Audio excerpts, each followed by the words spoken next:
আজকে ঠাকুর অনুকূলচন্দ্রের জন্মোৎসব, তাই প্রভাত ফেরি বেরিয়েছে বলে একবার দেখতে এলাম। জানি না সারাদিন আর যাওয়া হবে কি না, কারণ আমাদের বাড়িতেও চলছে আর এক উৎসব। সকালবেলাতেই রান্না চড়ে গেছে।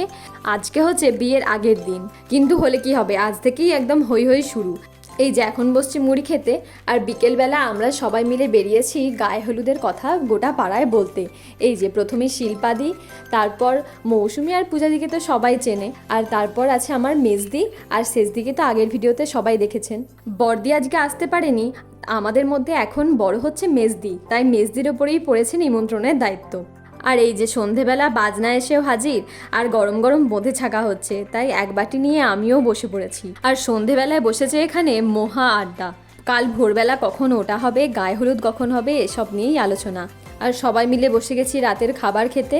কাল ভোর থেকে তো আবার সেই ছোটাছুটি। ওকে বাই বন্ধুগণ, এরকম আরও মিনি ব্লগ দেখতে হলে সাবস্ক্রাইব করো। রাধে রাধে।